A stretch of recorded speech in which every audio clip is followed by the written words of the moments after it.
Pan tam był. Czy Ziemia rzeczywiście jest kulą zawieszoną w kosmosie? Jest płaska.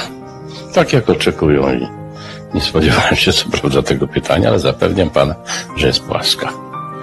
Generał Mirosław Hermaszewski, jak dotąd pierwszy i ostatni Polak, który odbył lot orbitalny. Dziękuję serdecznie za rozmowę. Dzięki. Dziękuję, kłaniam się.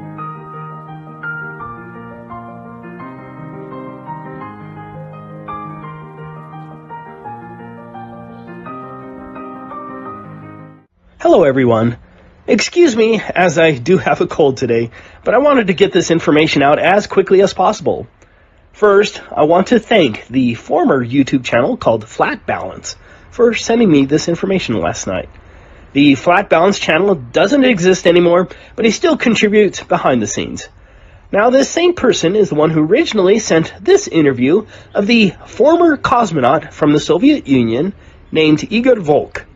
Igor Volk died in 2017 in Bulgaria several years after this interview that was conducted in 2014. Let's watch my old video. But now we have a Soviet cosmonaut who has said that we have never been to space. This cosmonaut's name is Igor Petrovich Volk. Mr. Volk even received the Medal of the Hero of the Soviet Union. I have included the translation of the interview, which you can verify by clicking on the CC button on YouTube. Now please watch the interview.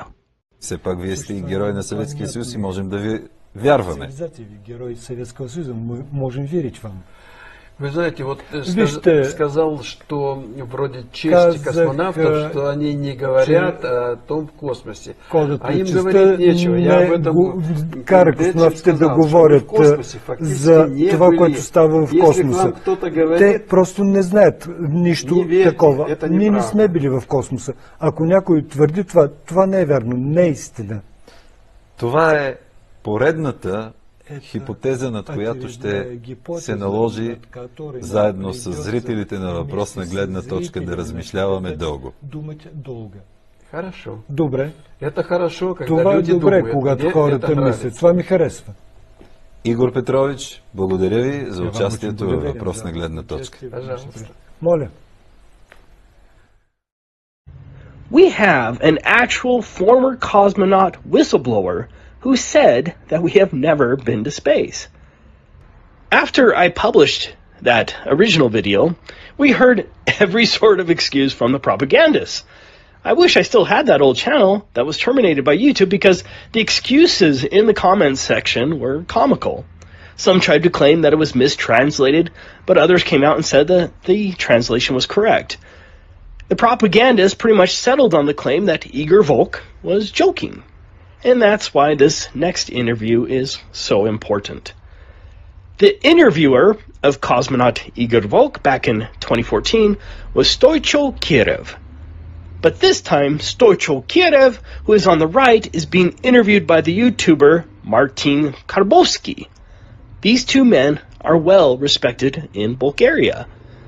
Now, this interview is only 6 days old. That means that this interview was 9 years after Stoicho Kirev interviewed Igor Volk. Let's watch a portion of this new interview. Не знам, братко, Кавка е казал, този свят не е толкова лош, защото е много лош, а защото е единствен. Къде ходим? О, колко... Колко? Колко, освен че хубаво и вярно. Ами, знаеш ли, за съжаление, Илон Мъск не е открил света, на който да отидем. И май няма да го открие скоро. И май нашия свят... Ще мина директно на конспирациите, няма да се водя по тук, по този план. Той е твърде любезен. Не дей. Бяха ли те на Луната? Бяха чушки на Луната. Аз ще ви кажа нещо, което мога да ме изложи, нали. Гледах няколко десетки популярни филма, научно-популярни филма, документални, и вече съм абсолютно убеден, че никой не е ходил до там и американците са перфектни в една изключителна измислица. Ами аз правя документални филми. И ако трябва да покривам несъответствия, те непрекъснато изкачат несъответствия, аз знам, че няма да мога да ги покрия, особено за такъв голям мащаб, особено за по-дълго време. Минаха 50 години, минаха ли? 65 години беше. По-малко ли са? 50. 50. И 60. И в един момент разбираш, че ние нямаме технологията да отидем до там. И в момента. Аз не се шегувам. Може да ме обиждате, може да си мислите, че аз поудявам, но седнах, мислих, гледах и по време така седях и казах на един човек до мене, те май не са ходили там. Седя и мисля. Кажа нещо. Винаги съм вярвал. Има и нещо друго, само тази крак. Да. След това руснаците казаха, че и те са били. После руснаците замълчаха. Кой е бил всъщност на Луната от руснаците? Никой не е бил. Мой гост беше един от най-великите космонавти на Съветския съюз, Игор Волк. Да. Игор Волк остана в България. Той, за съжаление, и почина в България няколко години след гостуването ми. Той остана в България седмица, че и повече, в което време бях с него и съм много признателен за това. Той е космонавта, който е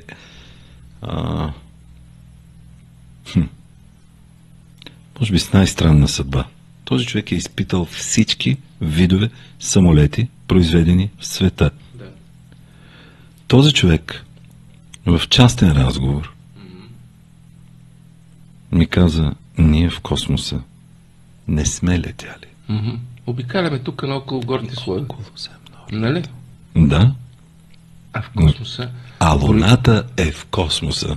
И само това отговаря на този въпрос, над който и ти разсъждаваш. По твой начин. Не са ходили Армстронг и...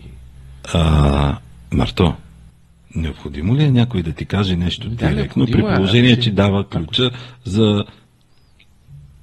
На повечето хора им е необходимо. Така ли? Руски космонавт да каже, ние не сме стъпвали на Луната. И да ми го каже при положение, че знае, че утре аз ще го изцепя в ефир. Единственото доказателство, което се опитаха да направят Mythbusters, беше, че пращаха лъч лазерен до Луната и той се върна, защото американците сложили там някакви огледала. Дрън-дрънта пляс. This confirms that former Soviet Union cosmonaut Igor Volk was not joking. No one has been to the moon. No one has been to space. We have all been lied to big time. Please share this information everywhere.